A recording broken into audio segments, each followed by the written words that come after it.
एक और बात पर जिस पर मैं चाहती हूँ कि मीडिया के साथी ध्यान दें, वो मेन जो सीबीआई जांच को लेकर के है। इस पूरे देश में शिक्षा माफिया, एग्जामिनेशन माफिया भाजपा चला रही है और उनको अपने एजेंसीज के माध्यम से संरक्षित भी कर रही है। इन बातों को कहने के लिए हमारे पास जो तथ्य है मैं आप सबों के सामने रखना चाहती हूँ और यही चाहूंगी ये तथ्य आप आम जनों तक और खासकर छात्रों तक पहुंचाएं। 2015 से लेकर अब तक 152 पेपर लीक्स हुए हैं। उसमें बहुत संघर्ष के बाद सीबीआई की घोषणा अगर भाजपा ने की तो वो 17 एग्जाम्स हैं जिस पर फ्रॉड की बातें आई, तो जिस पर सीबीआई के जांच का गठन हुआ।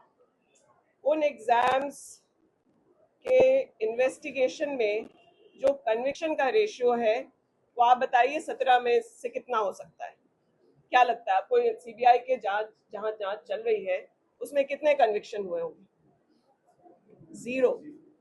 जीरो कन्विक्शन सीबीआई ने सुनिश्चित किया है।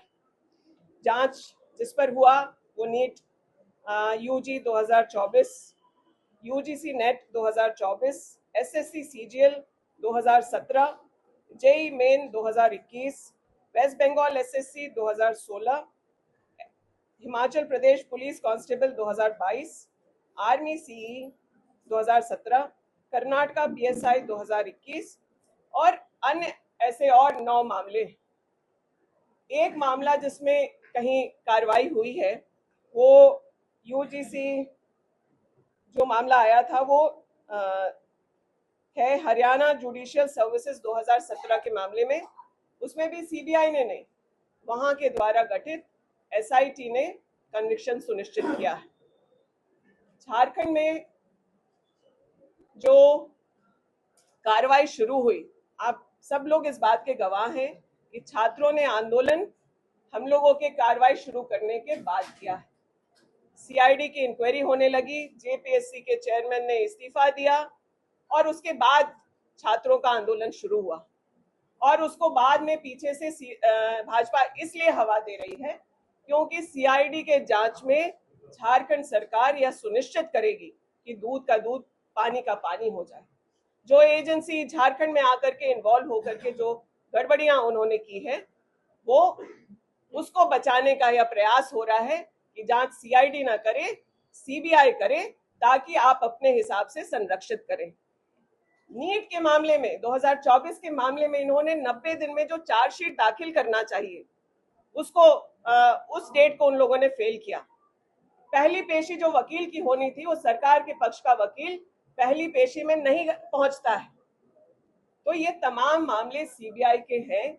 आपके पास मैंने फैक्ट्स रखा है, आप लोग अपने स्रोत से वेरीफाई कर लें। और सीबीआई के लिए बच्चों को जो बच्चों के माध्यम से एबीवीपी और भाजपा घुस करके प्रयास कर रही है वो सिर्फ और सिर्फ इसलिए है कि देश में जो ये शिक्षा mafia, exam leak mafia, manipulation mafia जो भाजपा के संरक्षण में चल रहा है उसको झारखंड में भी बचाने का प्रयास किया जाए। लेकिन यह झारखंड में संभव नहीं है। 20-20 गिरफ्तारियां, उससे ज्यादा संख्या में गिरफ्तारियां होती हैं, जेपीएससी पूरा भंग होता है और लोगों पर कड़ाई से जांच हो रही है। जो साक्ष्य आ रहे हैं, जिसको संरक्षित जैसे जैसे किया जा रहा है वैसे वैसे भाजपा की बेचैनी बढ़ रही है। तो ये बातें हैं जो हम लोग आपके सामने रखना चाहते हैं। और भाजपा को क्या है, कभी इस देश के प्रधानमंत्री ने कहा कौन राहुल, कौन राहुल? वही राहुल जिसका सपना आप सुबह शाम देख रहे हैं। आपको जगते भी राहुल दिखते हैं और आप जब सोते हैं तो सपने में भी राहुल आते हैं। और जो एक तानाशाही सरकार को आपने चलाने का काम किया था उसको उसके ताश के पत्ते जैसा आप कैसे भरभरा के राहुल जी के बातों से, उनके तथ्यों से जब भरभरा रहा है तब आपको जरूर याद आता होगा कि वो कौन राहुल। वही राहुल जो हमारे जननायक हैं, वही देश की हर वर्ग की समस्या को सामने करके उनकी हो रही परेशानियों को, तथ्य को सामने ला रहे हैं। तो ये सीधा अटैक राहुल गांधी पर करते हैं। तो राहुल जी किसी बात से घबराने वाले नहीं।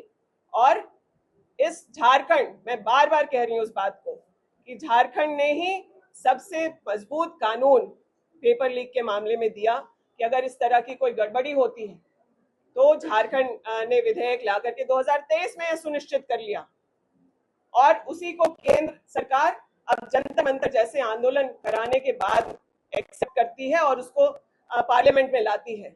झारखंड ही वो राज्य बनेगा जहां छात्रों के जो भी रिफॉर्म से रिलेटेड मैटर है, जांच से रिलेटेड मैटर है, उन समस्याओं का मॉडल भी झारखंड पेश करेगा। Thank you.